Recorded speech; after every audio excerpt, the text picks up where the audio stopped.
In previous lessons, I've talked about rolling backup and up the neck backup, but today we're going to learn all about an underappreciated form of backup called vamping.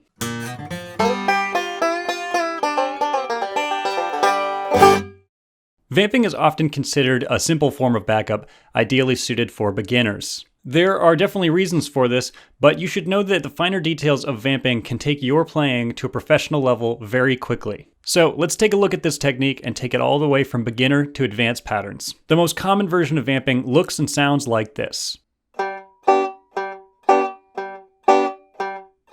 We're essentially emulating a mandolin chop by quickly releasing our fingers from the frets and not allowing the strings to ring out. It can definitely take some time to get used to this technique. It can be difficult to coordinate both the left and right hands in this instance. Also, exactly how long you want to let each note ring is up to you, but it's probably in your best interest to be able to play this pattern in a couple different ways.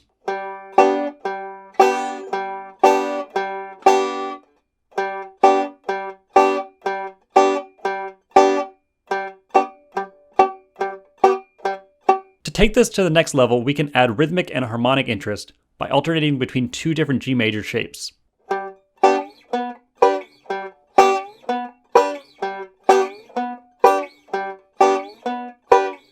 Even if this is all you ever do with vamping, you're using a really important part of the bluegrass banjo language.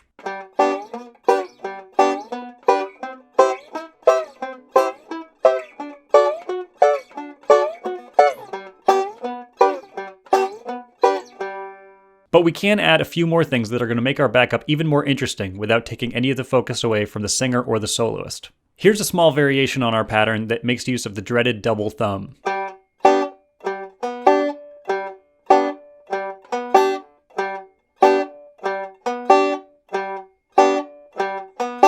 I can't explain exactly why, and it's not easy to perfect, but playing this pattern with your thumb on the 4th and 3rd strings will help give you an authentic bluegrass sound. Here's another variation which utilizes an alternating roll.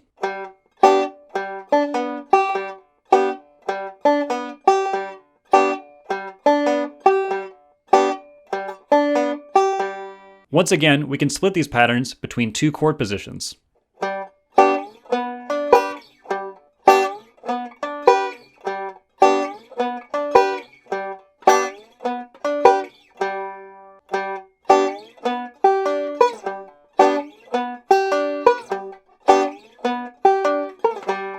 With all of these patterns and positions, we can now play some really interesting, varied, but extremely effective backup.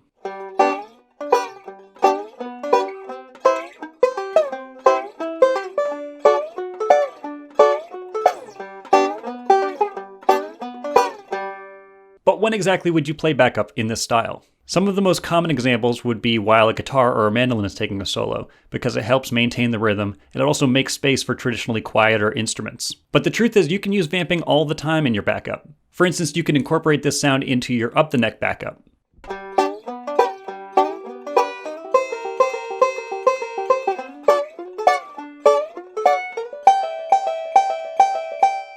You could also vamp during the chorus of a song. By playing a more sparse rhythmic pattern, you're effectively redirecting the attention towards the singers. Then, when you come back in with rolling backup, it'll be all the more powerful.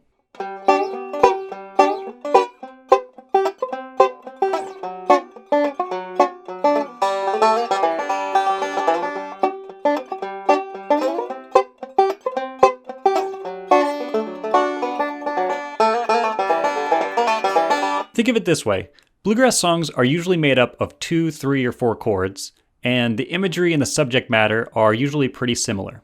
It's beautiful and rich music, but a lot of the power comes from dynamic performances. This means over the course of the song, playing at different volumes, different levels of intensity, different styles, these kinds of things really help to tell a story along with the lyrics. By using a combination of all the backup styles that you know, you're contributing to that dynamic and powerful performance. So I hope you've enjoyed this lesson, and I hope you utilize all these techniques. You can get the tablature for all of these backup exercises on my website, or by going to patreon.com/EliGilbertBanjo, where you can get bonus tabs, extra practice tips, and a bunch of extra content that you can't find here on YouTube. And if you like this video and you want to learn more about bluegrass banjo, then go ahead and subscribe to this channel, and let me know in the comments below what else you'd like to hear about in a video like this. Thanks for watching, and I'll see you in the next video.